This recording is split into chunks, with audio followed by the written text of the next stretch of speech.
여러분 안녕하세요. 시험은 어떻게 보셨나요? 한편으로 기대도 되지만 또 걱정도 되는 건 사실입니다. 아무튼 고생하셨고요.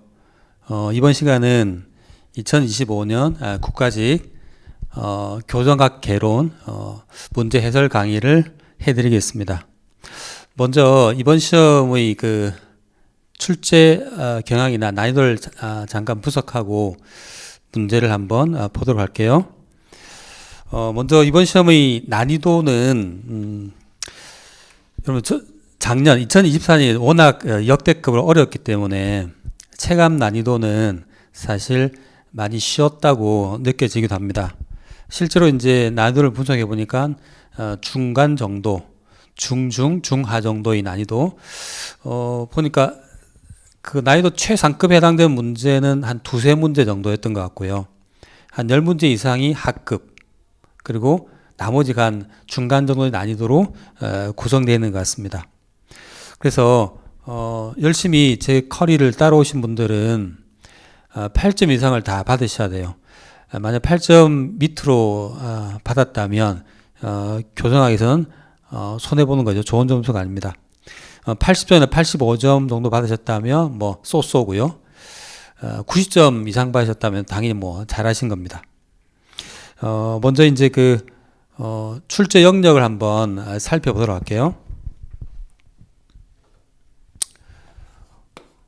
우리 이제 교정학 개론은 시험 출제 당국에서 형사정책을 포함한다라고 했죠. 그래서 교정학 부분하고 형사정책 이렇게 나눠서 공부했잖아요.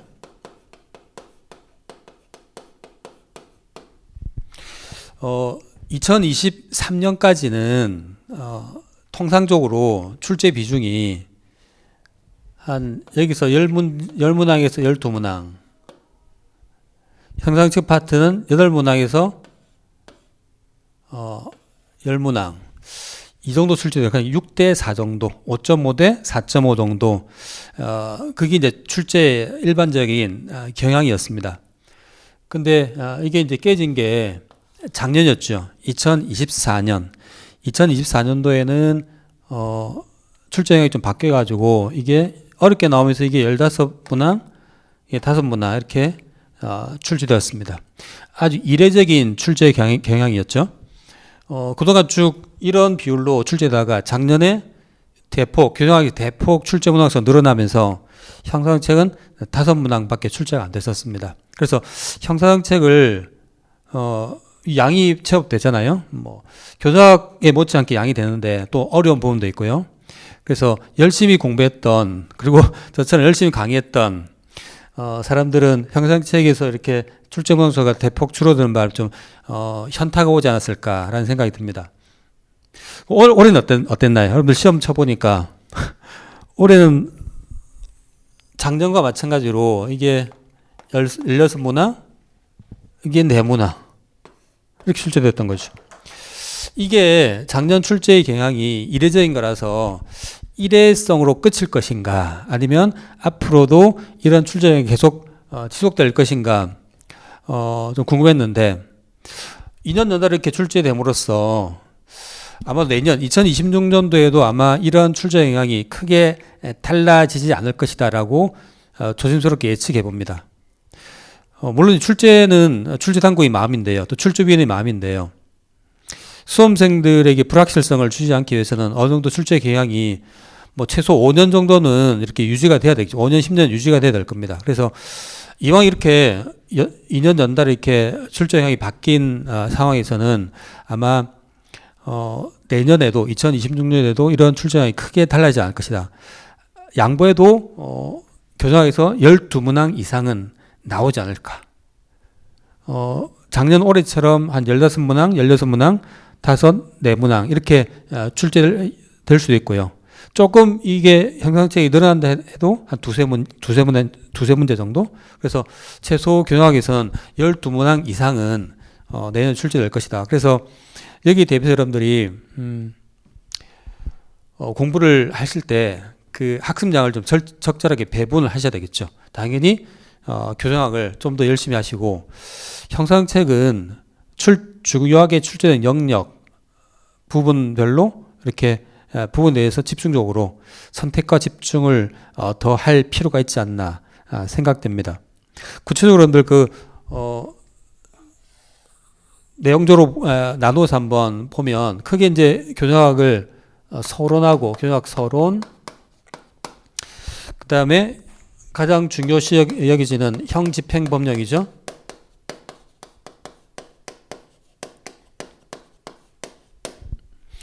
그 다음에 지역사회 교정, 사회내처우. 형집행법령은 시설내처우를 다루는 법령이니까요. 그 다음에 민형교도소법이 있잖아요. 이렇게 뭐 크게 4개로 나눈다면, 올해 이제 출제된 것은 서론에서는 이제 2문항이 나왔고요. 형집행법령에서 자그마치 12문항. 지역사회 교정에서 2문항. 민형교도소 파트는 2024년도에 출제됐기 때문에 올해는 건너뛰었습니다. 이렇게 출제됐어요. 특히 형집행법령에서 12문항이나 출제됐죠. 압도적으로, 그러니까 전체 20문항 중에서 12문항이니까 60%나 출제된 겁니다. 그래서 사실 뭐 교도관 직무를 수행하면서 가장 우리가 숙지하고 알아야 될 게 형집행법령이지 않습니까? 그래서 여기서 12문항이 출제되었습니다. 예년에 이제 2023년까지만 해도 여기서 뭐 7문항 정도 출제되었는데 대폭 늘어났죠. 물론 이 형집행법령에는 제가 이제 뭐도 포함시켰냐면 교도관 직무규칙, 교도관 직무규칙도 사실은 뭐 형집행 법령이 한 내용이다라고 봐도 무방하겠죠.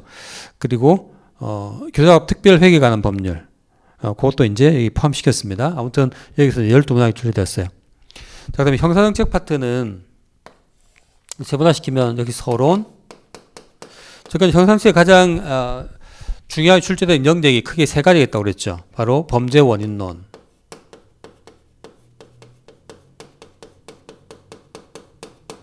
그다음에 형사제재론 있었잖아요. 형사제재론. 물론 여기 이제 형벌론하고 보완처분 있잖아요.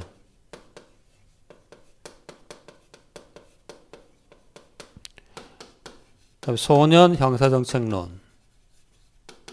크게 이렇게 나올 수 있죠. 물론 그 외에도 뭐 범죄 예방과 범죄 예측 파트가 있다고 그랬는데, 그 파트는 계속 구호에 출제가 안 되고 있다라고 제가 논의 강조드렸고요. 그래도 우리는 뭐 혹시 몰라서 문제 공부도 해보고 문제도 풀어봤는데 역시 올해도 출제가 안 됐습니다.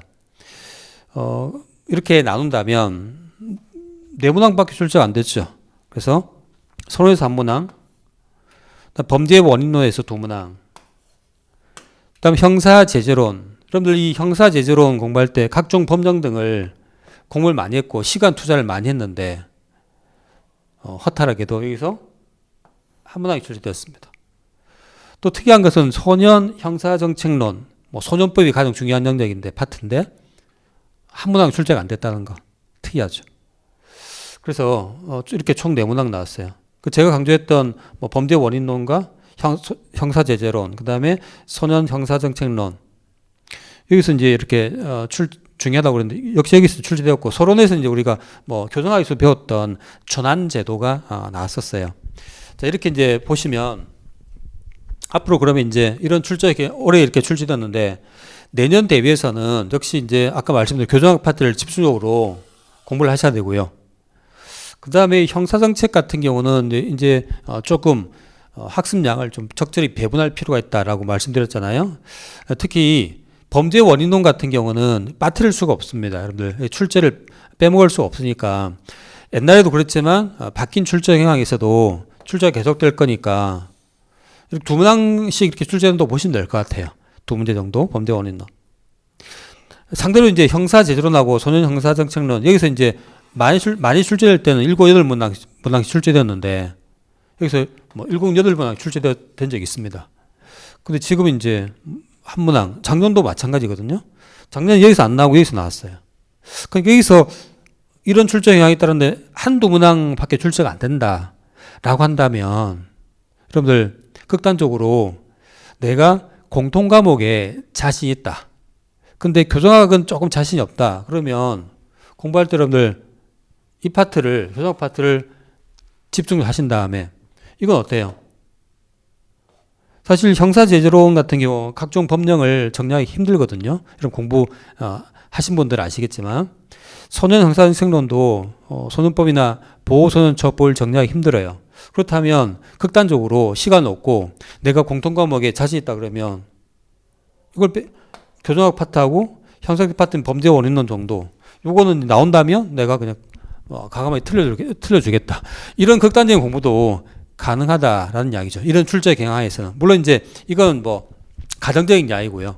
앞으로 또 어떻게 될지, 내년 또 어떻게 될지 모르고, 그리고 우리 수험생들은 뭐 만한에 또 대비해야 되니까 제가 극단적인 경우를 이야기했고요. 일단 이 파트도 출제 대비해서 공부를 하셔야 되는데, 다만 마지막에 시간이 없거나 그럴 때는 뭐 이걸 스킵해도 되겠다라는 이야기입니다.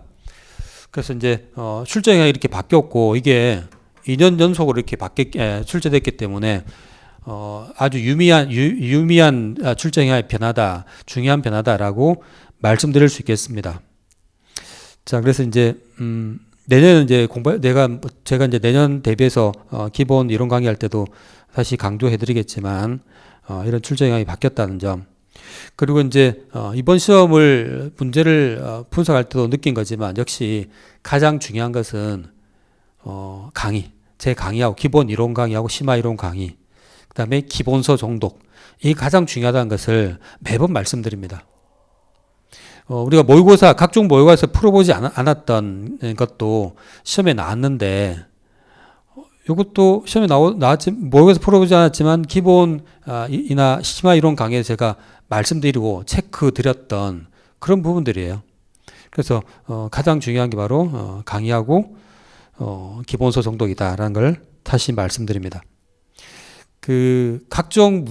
시중에 나오는 각종 문제집 사서 풀어봐도, 실제 시험을 100% 똑같이 적중시키는 문제는 거의 없거든요.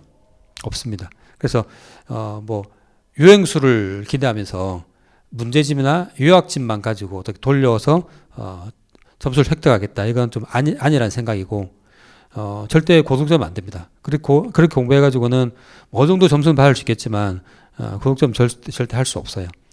자, 그 점을 다시 한번 말씀드리고, 그럼 출제 경향 분석은 이 정도로 하고요. 문제를 한번 보도록 하겠습니다. 문제를 같이 보시죠. 자, 1번 문제부터 보도록 하겠습니다. 1번 문제가 이제 이번 시험에 난이도 상급 문제가 한 두세 문항 나왔는데, 1번도 그 수험생에 따라서는 좀 어렵게 느껴졌을 만한 그런 문제로 볼 수 있겠습니다. 쏨베리 상호작용이론, 우리가 이제 강의 시간에 공부를 했었고, 그리고 모의고사를 통해서도 풀어본 문제죠. 그래서 강의를 잘 듣고 모의고사를 보셨다면 맞출 수 있는 문제지만, 이 쏨베리 이론을 좀 소홀히 했다면 어렵게 푸실 만한 문제입니다. 자, 일단 보시면 1번 선지 보시면 사회통제이론과 사회학습이론을 결합한 통합이론이다. 이게 이제 정답이고 옳은 선지죠. 그래서 쏨베리 상호작용 이론은 사회통제론과 사회학습을 통합했다. 먼저 쏨베리는 부모와의 애착관계, 바로 허쉬가 주장한 사회통제를 주장한 유대관계 중에 애착관계, 이걸 중시합니다. 그래서 부모와 애착관계가 약화되거나 끊겼을 때 소년들은 어떻게 할까요? 친구들과 어울리겠죠. 친구들과 어울리다 보니까 특히 비행 친구들과 어울리면 비행 친구로부터 뭘 배울까요? 비행을 배웁니다. 학습하죠. 비행을 학습하게 돼요. 그럼 비행을 학습하게 되고 비행을 할수록 부모와의 애착관계는 어떻게 돼요? 더욱더 약화됩니다. 또 부모의 애착관계가 더욱 약화될수록 또 비행 친구와 어울려서 비행을 더욱더 범하게 되는 거죠. 이렇게 두 개의 애착관계 약화하고 비행 친구와 어울려서 비행을 하는 이 두 가지가 서로 영향을 주면서 계속 악순환을 하게 된다는 게 바로 쏨베리 이론의 핵심인데요. 그래서 부모의 애착이란 유대관계, 바로 사회통제론에서 나온 내용이잖아요. 그리고 비행친구와 만나서 접촉함으로써 비행을 학습한다는 건 바로 사회학습 이론의 내용이죠. 이걸 결합한 이론이 바로 쏜베리 상호작용 이론입니다. 그래서 1번이 정답인데 2번 선지 같은 경우 보니까 청소년이 비행 경로를 조기 개시형과 만기 개시형으로 구분했다라고 되어 있는데 청소년이 비행 경로 이렇게 조기 개시형, 만기 개시형 이렇게 나눈 사람은 쏜베리가 아니고 누구였더라? 패터슨이었죠. 패터슨 이론 역시 배웠는데 조기 개시, 만기 개시형 이렇게 나온 사람이 패터슨이다. 그래서 2번 틀렸고 3번 사회적 반응이 일탈의 특성과 강도를 규정한 원인이다. 즉 사회적 반응 나오고 일탈 나옵니다. 사회적 반응 일탈 나오면 무슨 이론? 바로 낙인 이론이지 않습니까? 상호작용 이론과 관련이 없죠. 자, 그다음 4번 사회학습 요소로 차별 접촉, 차별 강화, 애착, 모방을 제시한다. 사회학습의 요소로서 이렇게 네 가지를 제시한 이론은 상호작용 이론이 아니라 에이커스의 사회학습 이론이 내용으로 볼 수 있겠죠. 그래서 가장 옳은 것은 1번이 되겠습니다. 자, 그다음 2번 문제. 2번 문제는 뭐 아주 쉬운 문제인데요. 미결 수용자 처우에 대한 설명으로 옳지 않은 것. 1번 소장은 미결 수용자가 징벌 집행 중인 경우 변호인과의 접견 시간과 횟수를 제한할 수 있다. 바로 틀렸죠. 여러 번 했던 건데 미결 수용자가 징벌 대상자로서 징벌 혐의로 조사를 받고 있거나 또는 의결대가 징벌 집행 중이라는 이유만으로 그 미결 수용자의 소송 서류 작성이나 변호인과의 접견, 편지 수수, 그 밖에 재판 과정에서의 권리 행사를 제한할 수 있다가 아니라 보장해야 한다라고 배웠죠. 그래서 이렇게 징벌 집행 중이라는 이유만으로 변호인과의 접견이나 접견 시간과 횟수를 제한할 수 없습니다. 1번이 바로 정답이죠. 나머지 선지도 다 쉬운 것이고요. 3번 문제 보겠습니다. 교작 운영 및 특별 회계에 관한 법률상 교도 작업에 대한 설명 옳은 것은 되어 있습니다. 이 특별 회계에 관한 법률이 나왔는데 다행히 출제된 선지도 전부 다 우리가 공부했던 내용입니다. 모의사를 통해서 역시 풀어봤던 선지기도 하고요. 그래서 역시 쉬운 문제였습니다. 학급 문제. 1번 특별회계는 교도소장이 운영 관리하는 게 아니죠. 바로 법무장관이 운영 관리하고. 2번 특별회계의 결산상 잉여금. 남은 돈 어떻게 처리한다? 올해 결산을 해보니까 남았다 돈이. 그럼 어떻게 한다고 그랬죠? 내년 다음 회계년도 어때요? 들어온 돈이니까 세입으로 이입한다라고 했죠. 이것도 우리가 모의고사를 통해서 풀어봤던 선제가 되겠습니다. 그래서 2번 맞죠? 3번 교도작업으로 생산한 제품은 민간기업 등에 직접 판매할 수 없다. 당연히 틀렸죠. 직접 판매할 수도 있고 또 위탁해서 판매할 수도 있다라고 배웠습니다.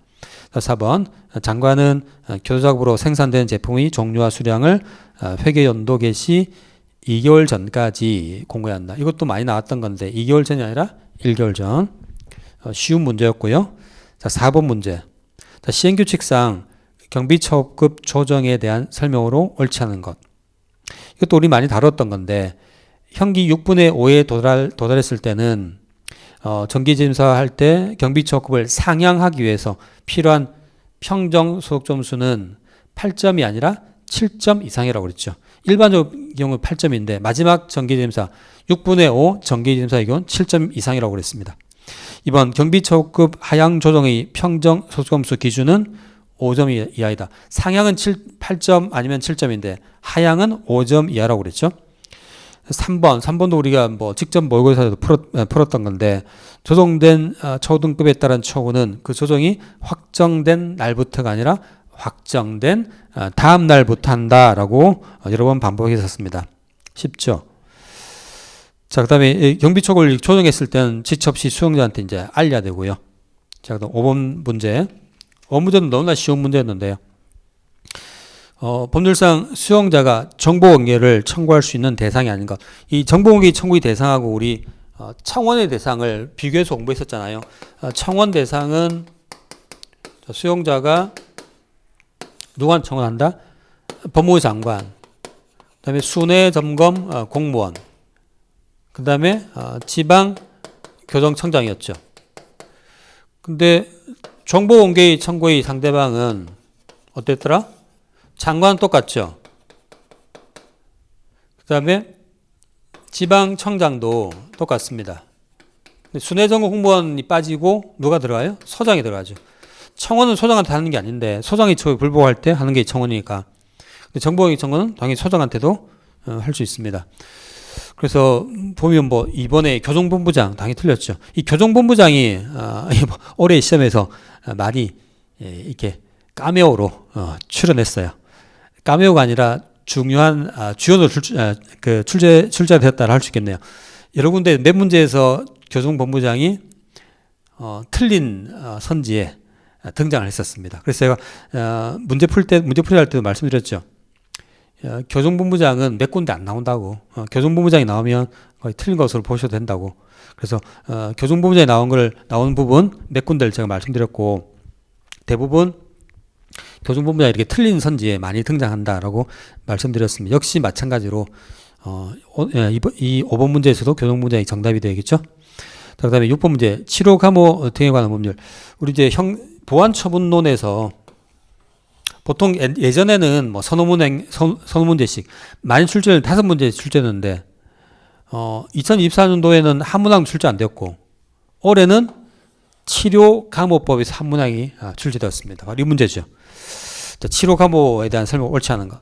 마약류 중독으로 금고 이상형에 해당되는 죄를 지어서 치료감호시설에 치료를 받을 필요가 있고 재범 위험성이 있는 자의 치료감호 기간은 2년을 초과할 수 없다. 맞죠?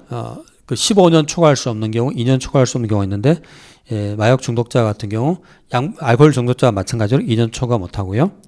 이번 치료감호자에 대한 치료감호가 종료됐을 때는 보관제로 시작되는데, 보관제 기간은 몇 년이라고? 3년. 역시 여러 번 했습니다. 뭐 3번도 뭐 시험에 가장 많이 나왔던 선지인데요. 치료감호형이 병과된 경우 어떻게 한다고? 치료감호를 먼저 집행하고, 그 치료감호 집행 기간을 어디에 포함시킨다? 형 집행기간에 포함하죠. 여기서는 뭐라고 되어 있죠? 형 집행기간에 제외한다. X. 이 문제를 틀린 분은 거의 없을 것이라고 생각합니다. 자, 그 다음에 7번 문제 보겠습니다. 우리 교정 역사에 관한 문제인데 작년에도 우리 그 교정 역사에서 우리나라 행영 역사에서 출제가 됐는데 올해도 연달아 이렇게 출제되었습니다. 나름 7번 문제도 좀 난이도 상급 문제로 제가 평가한 게 뭐냐면 기본서를 꼼꼼히 안 봤던 분들은 틀리기 십상이었습니다. 꼬아놓은 함정을 파놓은 또 선제가 있었기 때문에 그렇죠.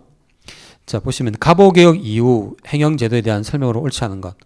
1번 감옥규칙 제정으로 사법권이 행정권으로부터 독립되었다. 이 갑오개혁기에 이제 사법권이 행정권으로 독립되었다는 걸 다 알게 되었는데 어떤 법을 제정함으로써 독립되었는가?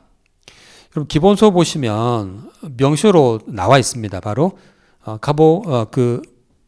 개혁기에 제정했던 감옥규칙이 아니라 바로 재판소 구성법이었죠. 재판소 구성법을 통해서 사법권이 행정권으로 독립되었죠. 이 재판소 구성법은 1895년 제정된 제1호 법률입니다. 제1호 법률. 법률 제1호로 제정되었고 이 재판소 구성법을 통해서 사법권이 독립된 것이죠. 감옥규칙이 아닙니다. 기본서를 보시면 아시겠지만 명시로 표현되어 있죠. 재판소 구성법 파트에서 이 법률을 통해서 사법권이 행정권으로 독립되었다. 제가 이론 시간에도 밑줄 거라고 말씀드린 내용입니다. 근데 이걸 이제 감옥규칙으로 헷갈렸다면 틀리기 십상의 문제입니다. 감옥규칙하고 재판소 구성법을 헷갈렸던 수험생은 틀리기 쉬운 문제였고요. 특히 이제 이번 선지에 보니까 함정이 있죠. 바로 형법대전은 근대서구의 법체계를 모방한 법전이다라고 되게 서구의 법전을 모방했다라고 해서 이게 틀린 게 아닌가라고 이번 선지를 선택한 수험생 제법 있을 것이라 예상되는데 맞는 말이죠. 형법대전은 기본적으로는 서구의 법체계를 모방했고 다만 우리 고유의 요소도 가미되어 있을 뿐입니다. 기본적으로 모방을 한 법전이죠. 그 다음에 기후각서에서 통감부에서 감옥사무를 관장했죠. 기후각서 같은 경우는 이제 국사 시간에도 많이 공부했던 내용이 되겠습니다. 다음 4번 미군 전기에 우량 수용자 석방령 같은 선시제도 실시되었고 또한 여기 나오는 재소자 석방 청원 제도도 실시되었다라고 했었습니다. 자, 그다음에 8번 문제. 시행규칙상 자비 구매 물품 등에 대한 설명을 옳은 것은 1번 소장은 감염병 유행 등으로 자비 구매 물품의 사항이 중지된 경우에는 구매 신청을 제한해야 한다라고 되어 있는데 이것도 모의고사에서 한번 풀었던 선지인데요.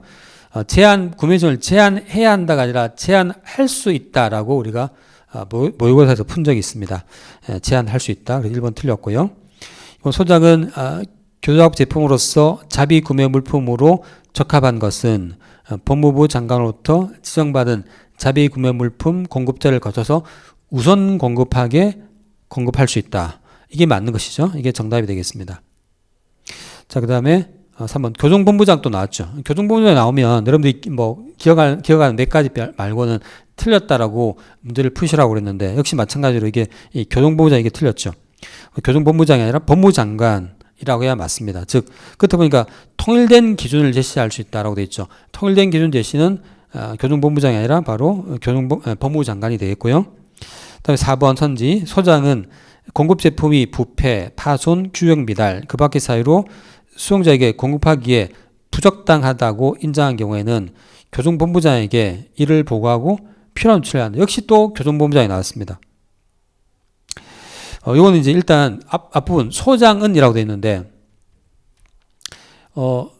공급 제품이 부패, 파손, 규격 미달로 공급하기 부적당하다고 인정하는 경우라고 되어 있습니다. 실제로 그러면 공급된 제품이 어떤지 검사가 필요할 텐데 소장이 검사하진 않겠죠. 바로 검사하는 교도관이 있습니다. 바로 검수관, 물품 공급 업무를 담당하는 공무원인데요. 물품 공급 업무 담당 공무원인데 이 검수관이란 공무원이 먼저 검사해보고 이런 경우에 교정본부장이 아니라 소장에게 보고하도록 되어 있습니다. 그래서 역시 4번도 틀린 선지가 되겠죠. 자, 그 다음에 9번 문제 볼까요? 자, 법률상 작업시간 등에 대한 설명으로 옳지 않은 작업시간은 이번에 출제될 것이다 라고 제가 찍어드렸고 역시 출제가 되었습니다. 틀린 분 없겠죠? 자, 1번 휴식, 운동, 식사, 접변 등 실제 작업을 실시하지 않는 시간을 제외한 일일 작업시간은 8시간을 초과할 수 없다. 맞고요. 작업장 운영을 위해서 불가피한 경우에는 공일, 토일에도 작업을 부과할 수 있다고 그랬죠. 우리 취작 신공 해가지고 공일 토일에도 작업을 부과할 수 있는 경우 중에 한 개가 바로 작업장 운영을 해서 불가피한 경우 취작할 때 작이죠. 자, 3번 19세 미만의 수용자 같은 경우는 작업시간이 하루에 8시간을 그리고 일주일에는 40시간을 초과할 수 없다. 연장을 할 수 없다고 그랬죠. 맞고요. 3번 취사, 청소, 간병 등 경찰의 운영과 관리에 필요한 작업의 일일 작업시간은 12시간을 초과할 수 있다? 초과할 수 있다. 이게 틀렸죠. 12시간 이내로 하고요. 초과할 수 없습니다. 4번 정답. 자, 10번 억제 이론이 나왔습니다. 억제 이론은 여러분들 어때요? 어디서 나왔던 것이냐면 바로 고전학파는 고전학파인데 현대적 고전학파. 기억나세요? 현대적 고전학파에 속한 이론이었죠. 억제 이론이라고 부르기도 하고 또는 제지 이론 이렇게 부르기도 했었죠. 깁스와 테틀이 주장했던 억제 또는 제지 이론. 현대적 공학파에 속한 학파니까 이론이니까 당연히 공학파의 주장, 기본 주장들을 다 수용하고 있습니다. 그래서 1번 선지 인간은 자유의지를 가지고 합리적인 판단에 따라 행동한다고 가정한다. 바로 고등학파의 주장이지 않습니까? 당연히 억제 이론도 이 주장을 그대로 따르고 있습니다. 그래서 1번 맞고요. 이번 처벌의 엄중성은 처벌받을 가능성을 의미한다. 엄중성이 처벌받을 가능성인가요? 아니죠. 이 처벌받을 가능성은 바로 처벌이 확실성, 처벌이 확실한가 아닌가 확실성이고, 자, 가능성이 높다면 확실한 처벌, 확실성이 높은 것이고, 그렇죠? 엄중성 뭐예요? 처벌이 얼만큼 엄한가, 중한가, 이게 엄중성입니다. 3번 처벌의 확실성은 강한 처벌을 통한 범죄를 의미한다. 이건 바로 처벌의 엄중성이고, 그래서 2번, 3번은 개념이 바뀌었죠. 처벌의 엄중성과 처벌의 확실성에 대한 개념이 바뀌어 있기 때문에 틀렸고요. 3번 처벌의 신속성. 이건 초기 고전주의 범죄학자들이 범죄학자의 가장 강조한 핵심 요소이다. 세계 중에 가장 강조한 것은 뭐라고? 처벌의 신속성이 아니라 확실성. 역시 쉬운 문제입니다. 난이도 하급 문제. 자, 그 다음에 11번. 자, 11번 문제도 이제, 비교적 어렵게 출제된 상급 문제다라고 볼 수 있겠는데, 자, 교도관 직무규칙이 출제되었습니다. 교도관 직무규칙이 출제될 가능성이 있다라고 해서, 제가 심화 강의 시간에, 교도관 직무규칙 조문들을 같이 우리가, 꼼꼼하게 공부한 적이 있죠. 근데 주로 교정직 교도관과 관련해서만 관련된 조문 위주로 공부했고, 이렇게 사회복귀 업무 교도관이나 분류직 교도관과 관련된 조문들은 전부 다 보지 않고 일부만 발췌해서 본 적이 있습니다. 그 중에 제가 이제 특히 주의하라고 말씀드린 게 뭐냐면 가석방과 관련된 것, 가석방과 관련된 업무, 이걸 어느 교도관이 담당한가 주의하시라고 그랬죠. 여러분 가석방 절차 기억하시면 일단 소장이 분류 처우 위원회의 의결을 거쳐서 가석방 대상자를 선정한다고 그랬죠. 선정하고 이제 가석방 심사위원회에다가 적격 심사를 신청한다라고 했었어요. 이 가석방 대상자 선정할 때 분류처위원회가 들어가죠. 분류처위원회의 업무에 속합니다. 그래서 분류처위원회에서 일하는 교도관 다 분류심사 업무 교도관이겠죠. 그래서 그 점을 여러분들이 떠올렸다면 바로 가석방과 관련된 업무는 사회복귀가 아니라 분류심사 업무 교도관의 업무에 해당한다. 라는 걸 떠올렸었다면 제가 특히 이제 그걸 조심하시라고 했는데 가석방이 이제 사회복귀 하는 거니까 사회복귀 업무 담당 교도관 이 업무가 아닌가라고 착각하기 쉽다. 근데 그게 아니고 분류심사 업무 교도관의 업무에 속한다라고 제가 주의를 하시라고 그랬습니다. 바로 출제가 되었죠. 그래서 다른 선지는 모르시더라도 3번 선지 보시면 수용자가 교정소에 우수하고 재범 우려가 없는 등 가석방 요건을 갖추었다고 인정되는 경우에는 상관에게 보고하는 등 적절한 조치를 하여야 한다. 자, 이 가석방과 관련 업무는 사회복귀가 아니라 분류심사 업무, 교도관의 업무가 되겠습니다. 그래서 3번이 정답이었고, 그걸 이제 기억하지 못했던, 또 공부를 하지 않았던 수험생은 실무 문제가 좀 어렵게 느껴졌을 만한 그런 문제로 봅니다. 오답률이 좀 높지 않을까라고 생각됩니다. 11번도. 그래서 상급 문제는 이미 앞에서 이제 했던 한 두세 문제, 여기까지 11번까지 하면 세 문제 정도가 상급 문제에 해당된다고 볼 수 있겠습니다. 자, 12번 문제. 법률상 수용자의 분류심사에 대한 설명을 옳지 않은 것. 수용자의 분류심사는 형이 확정된 경우에 개별 처우객을 수립하기 위해서 하는 심사. 수립하기 위해서 하는 게 신입심사였죠. 그리고 일정 행기가 지나거나 상벌 또는 그 밖의 사고가 발생한 경우에 개별 처우객을 조정하기 위해서 하는 심사, 바로 재심사죠. 이렇게 구분한다고 그랬습니다. 소장은 분류심사를 위해서 수용자를 대상으로 상담 등을 통한 신상에 관한 개별 사안의 조사, 심리, 지능, 적성 검사, 그와 이렇게 필요한 검사를 해야 되겠죠. 자, 그리고 3번 소장은 분류심사를 위하여 2번 선지 보니까 필요한 검사를 하여야 한다라고 되어 있네요. 이게 틀렸죠. 필요한 검사를 해야 한다. 이게 틀렸습니다. 필요한 검사를 할 수 있다. 이것도 우리 모의고사 시간에 풀었던 것 같습니다. 검사를 해야 한다가 아니라 할 수 있다. 필요한 검사를 할 수 있다. 3번 소장은 분류심사를 위해서 외부 전문가로부터 필요한 의견을 듣거나 외부 전문가에게 조사를 의뢰할 수 있다. 맞고요. 그다음에 법무장관 수용자를 과학적으로 분류하기 위해서 분류심사를 전담하는 교수를 지정 운영할 수 있죠. 자, 13번 문제. 법률상 교정시설 등에 대한 설명으로 옳지 않은 것은 신설하는 교정시설은 수용 인원이 500명 이내의 규모가 되도록 해야 하나 시설의 기능이나 위치나 그 밖의 사정을 고려하여 규모를 늘릴 수 있다고 그래서 이것도 다뤘던 것이고요. 2번 교육설의 거실, 작업장, 접견실이나 그 밖에 수용성을 위한 설비는 목적과 기능에 맞도록 설치돼야 한다. 뭐 당연히 맞는 말이죠. 그다음에 장관은 교육설의 운영, 교당의 복무, 수용자 처우 및 인권 실태 등을 파악하기 위해서 매년 1회 이상 교육설을 수대 점검하거나 소속 공무원을 하여금 수대 점검하게 해야 한다. 수대 점검에 관한 규정, 이것도 뭐 최근 모의고사에서 바로 풀어봤던 선지가 되겠습니다.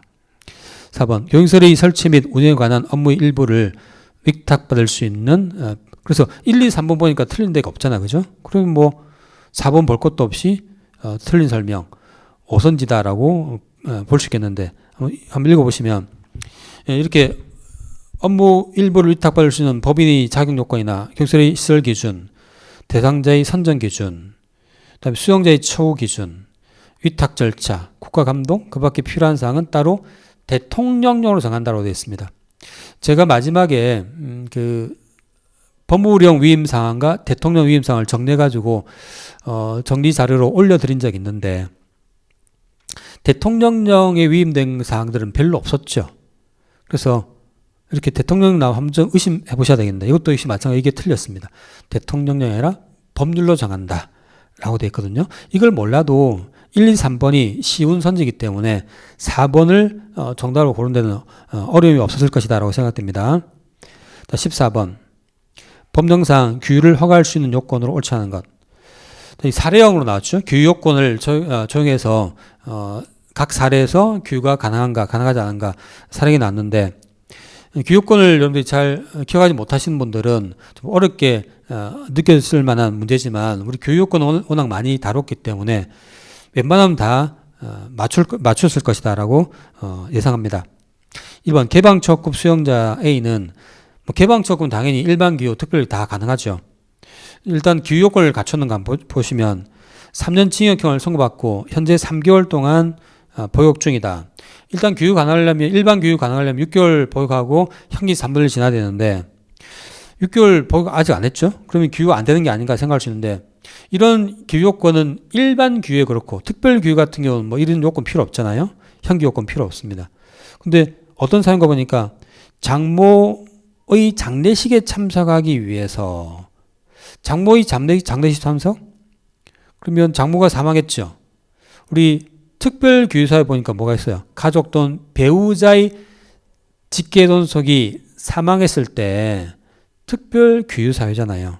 특별교유는 아무 요건 필요 없으니까 비록 3개월밖에 안 지났지만 3개월 동안 보겠지만 특별교유를 허가받을 수 있습니다. 그렇죠? 자, 이번 같은 경우도 완화 경비처분이 당연히 경비처분 요건 갖췄는데 무기형 받았죠. 그리고 현재 5년 동안 보육 중이다. 무기형가도 7년 보육해야 되는데 5년밖에 보육 안 했습니다. 근데 보니까 또 손자의 결혼식이 참석이네요. 손자는 직계 비속이잖아요. 직계 비속의 혼례. 이것도 특별규였잖아요. 따라서 무기수고 5년 보겠지만 역시 특별규니까 요건 상관없이 특별규 가능합니다. 3번 개방적급 수용자 C는 2년 징역을 선고받고 현재 6개월 동안 보육 중이다. 본인 회갑이나 고의 같은 경우 이제 일반 규유 사유인데 일반 규유니까 규요건을 갖춰야 되잖아. 일반 경비처급은 뭐 당연히 개방이니까 당연히 가능한데 형기 요건을 보니까 형기 3분의 1이 지나야 되는데 어때요? 2년의 3분의 1이면 개월수로 2년 하면 24개월이고 3분의 1은 8개월 지나야 되잖아. 근데 6개월밖에 안 됐기 때문에 3분의 1이 형기 3분의 1 경고가 안 됐구나. 3번 같은 경우 이제 바로 규유 요건을 갖추지 못했습니다. 4번의 경우는 이제 보니까 두 개의 범죄로 3년 징역과 그다음에 5년 징역을 함께 선고받았다. 이렇게 두 개 이상의 징역 금고를 선고받은 경우는 형기 계산할 때 어떻게 한다? 두 개를 합한다고 그랬죠. 합해가지고 3분의 1, 2분의 1, 3분의 1, 6분의 1 계산한다고 그랬습니다.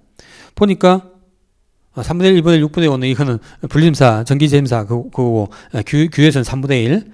그래서 이제 3 플러스 5는 8년이고 8년의 3분의 1이 되었는가를 따지면 되겠죠. 근데 3년 보겠으니까 8년이 3분의 1 넘었다 그죠? 그러니까 규유 가능하겠네요. 그래서 요건을 갖추지 못한 옳지 않은 것은 3번이 되겠습니다. 자, 15번 시행규칙상 경비 등급별 초우 수준에 대한 설명 옳은 것. 이것도 뭐 많이 했던 것이고 쉬운 문제인데요. 중경비처급 수용자는 가족 만남의 집을 이용할 수 없다. 그렇죠? 우리 가족 만남의 날이나 가족 만남의 집 이용은 가사일 필요시 일반 경비. 뭐죠? 완화 경비처급 이상의 원칙인데 필요할 때는 일반 경비처급까지는 가능하다. 따라 중경비처급은 안 되잖아요. 1번 바로 틀렸죠? 정답. 옳은 것. 예, 맞죠? 옳은 설명이죠? 예, 정답. 2번 일반 경비처급 수용자는 월 2회 이내에 경기 오락회에 참여할 수 있다. 자, 경기 오락회 기천 우리가 어떻게 왔냐면 개인기 훈련 중 지도자 해가지고 자치생활이 한 내용이잖아요. 자치생활 같은 경우 이제 완화 경비처급 이상만 가능하니까 일반 경비처급은 안 되잖아요. 경기 오락회에 참여할 수 없잖아요. 자, 3번 완화 경비 수용자는 경술의 밖에서 이루어지는 종교사 참석할 수 없다. 자, 그다음에 4번 선지도 보시면 경술 밖에 이루어지는 사회견학입니다. 경술 밖에서 이루어지는 뭐 종교사 참석이나 사회견학, 사회봉사, 또 외부 문화예술 공연 관람, 한마디로 이게 뭐라고 그랬죠? 사회적 처였죠. 사회적 처. 그래서 가사일 필요시 일반 경비. 가사할 때 사가 바로 이런 사회적 처고, 사회적 처는 역시 완화 경비처급 이상의 원칙인데 필요할 때는 일반 경비처급이 가능하다. 근데 보니까 3번, 4번 전부 다 완화도 안 된다, 개방도 안 된다. 틀렸죠. 다 가능합니다. 자, 그 다음에 16번으로 가시면 사회처우에 대한 설명을 옳지 않은 것도 있습니다. 이것도 쉽게 나온 개념 묻는 문제인데요. 사회봉사명령은 유죄가 인정된 범죄자에게 일정 시간 보수를 책정하여 사회에 유익한 근로를 하도록 명하는 제도이다. 자, 사회봉사명령 같은 경우 보수를 책정해서 근로를 하도록 명한다? 보수를 줍니까? 틀렸잖아요. 무보수로 봉사활동하는 게 사회봉사명령이었죠. 보수를 받지 않는다고 그랬습니다. 1번 바로 틀렸죠. 반면 2번 수강명령은 유죄 인정된 범죄자에게 일정 시간 교육받도록 함으로써 교화 개선을 도모한 것이고, 배상명령은 범죄자가 피해자에게 금전적으로 배상한 것으로 구금 대신 직업활동에 전념할 수 있게 한다. 그렇죠? 구금 대신에 이제 직업활동 전념해가지고 돈을 벌어서 그 돈으로 이제 배상을 하도록 명령한 것. 집중보호관찰은 일반 보호관찰이 범죄자에게 지나치게 관대한 처분이란 심리 불만을 불식시키면서 경술의 감유성을 해소할 수 있는 제도이기도 하죠. 맞습니다. 또 쉬운 문제 17번 보호관찰 등에 관한 법령상 갱생보호제도에 대한 설명을 옳지 않은 것. 우리 현행법상 4인의 처우 중에서 가석방이 24년도에 출제됐기 때문에 올해는 갱생보호제도가 출제될 가능성이 높다라고 말씀드린 적이 있습니다. 역시 출제가 되었네요. 일본 보호관찰소는 갱생보호 사무를 관장한다. 갱생보호관 사무는 보호관찰소가 관장한다라고 여러 번 강조했었고요. 사무하고 사업을 구분하자고 그랬죠. 이번 갱생보호 대상자는 형사처분 또는 보호천을 받은 사람으로서, 대상자 나왔습니다. 자립갱생을 위한 숙식 제공, 주거지원, 취업훈련 및 취업지원 등 보의 필요성이 인정된 사람이다. 맞고, 법무장관은 한국법무보호복종단을 지휘감독하겠죠. 그리고 감독상 필요한 경우에는 그 업무에 관한 사항을 보고하게 하거나 자료 처리나 그 밖에 필요한 명령을 할 수 있다. 1, 2, 3번 읽어보니까 다 쉽죠. 다 맞는 설명입니다. 역시 이제 옳지 않은 것은 4번일 텐데 4번도 보니까 냄새가 많이 납니다. 4번 조문을 공부를 안 했다 하더라도 답을 어느 정도 가르쳐주고 있어요. 보시면 한국법무보호복종단은 갱생보호 대상자의 적절한 보호를 위해서 필요한 경우에 수용기관의 장애에게 수용기관, 가족관계 및 보호자관계 등의 사항을 통보하여 줄 것을 요청할 수 있고, 이 경우 대상자의 동의는 필요하지 아니하다. 대상자 동의가 필요 없다. 이거 답을 가르쳐주고 있죠. 여러분들 보시면 가족관계나 보호자관계 같이 개인적인 정보를 통보하는 건데 당연히 대상자의 동의가 필요할 거 아니에요. 그렇죠? 동의는 필요하잖아요. 이게 바로 정답이죠. 자, 또 18번. 전환제도, 다이버전의 장점만을 모두 고르면 되어 있습니다. 이것도 이제 난이도 학급 문제는 아니고 중급 문제 정도로 평가됩니다. 왜냐하면 한 개 정도가 여러분들이 좀 헷갈릴 만한 지문이 있기 때문에 그런데요. 물론 이것도 이제 뭐 이론 시간이나 이렇게 다루어 드렸는데, 자, 박사님 기억 보시면 경미한 범죄자가 형사사법의 대상이 됨으로써 형사사법망이 확대된다. 뭐 여러 번 했었죠. 형사사법 확대는 장점이 아니고 장점이 될 수 없고 단점이다. 그래서 기억은 뭐 장점이 될 수 없으니까 밑에 이제 선지에서 기억이 들어간 걸 빼버리면 1번, 2번 기억이 날려버리고요. 그러면 3번, 4번 보니까 니은, 리을, 니은, 디귿, 리을. 그럼 니은, 리을은 뭐 장점 맞다는 건데 결국은 뭐예요? 결국은 디귿이 장점인가 아닌가를 따져봐야 되겠죠. 그럼 니은, 리을부터 한번 볼까요? 범죄자에게 범죄를 중단할 수 있는 변화의 기회를 정한다. 당연히 장점 맞겠죠? 그 다음에 리을, 범죄자에 대한 보다 인도적 처우 방법이고요. 구금 대신에 다른 제도로 전환하니까 구금형은 비인도적인데 다른 뭐 보관차는 사내초는 구금형보다 인도적이잖아요. 자, 그러면 문제는 디귿인데 형사사법제도 운영이 최적 수준이 되도록 자원을 배치한다 라고 되어 있습니다. 이게 무슨 말인가? 이 말을 잘 모르신다면 헷갈릴 만한 문제가 되겠습니다. 우리 전환제도 같은 경우 이제 각 단계별로 전환제도의 예를 기억하시면 경찰 단계에서는 뭐 훈방 조치나 뭐 통고 처분 이런 게 있었고요. 검사 단계에서는 기소유예나 약식 명령 청구 이런 게 있었죠. 법원 단계에서는 집행유예, 선고유예,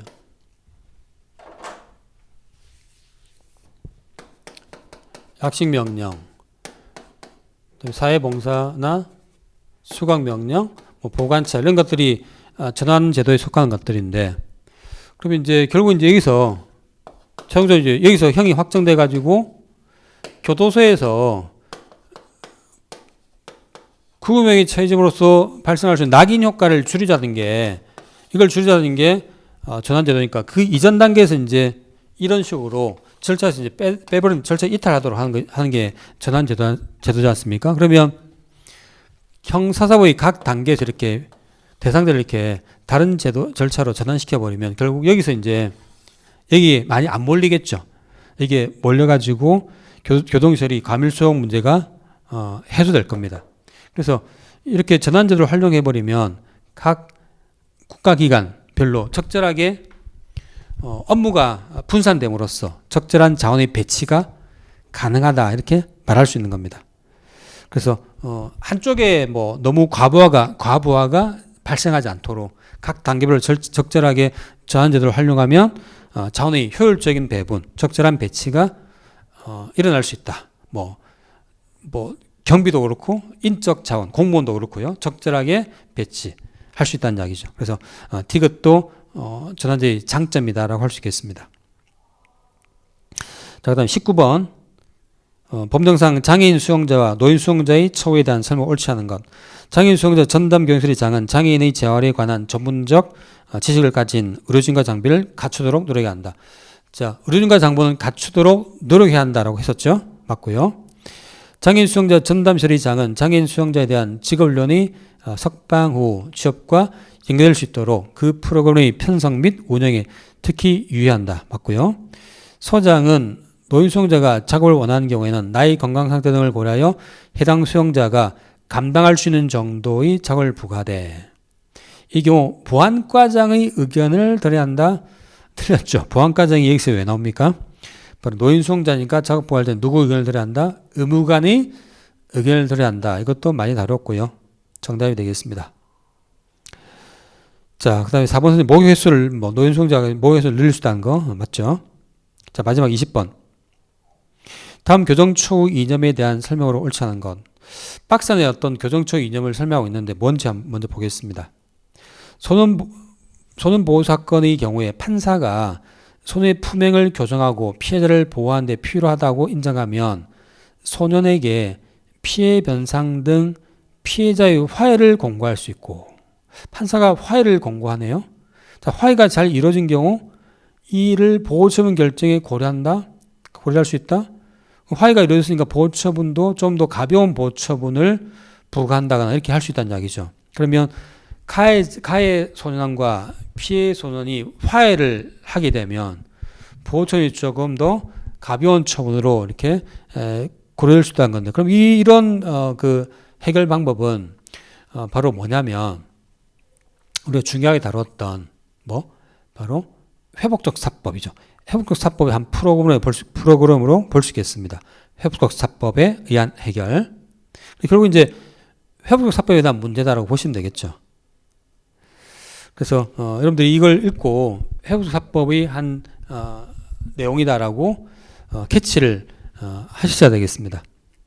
캐치를 안 했다 하더라도 뭐 선택지를 읽어보다가 대충 속된 말로 눈치를 깔 수 있을 것 같은데, 그래서 선택지를 안 보시면 1번에 공식적인 형사사법 제재가 가해자에 부여하는 낙인 효과를 줄일 수 있다. 아까 봤던 전환제도도 그렇고요. 회복적 사법도 낙인 효과를 줄일 수 있는 장점이 있죠. 범죄의 정황, 가해자와 피해자 등 사건과 관련된 사안에 대해서 개별적으로 고려할 수 있다. 그렇죠.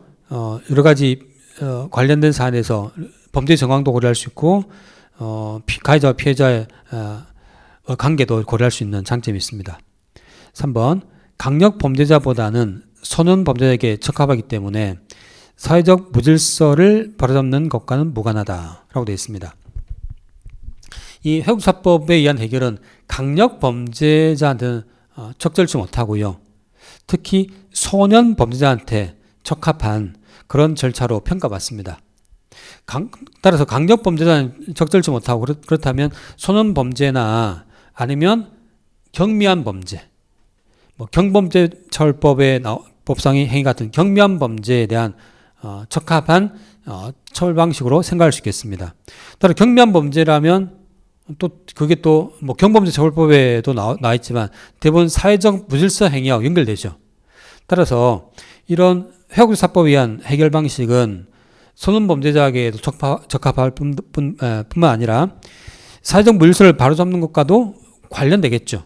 경미한 범죄나 사회적 무질서 행위에 대해서는 이 회복사법에 의한 적절한 해결을 기할 수 있으니까요.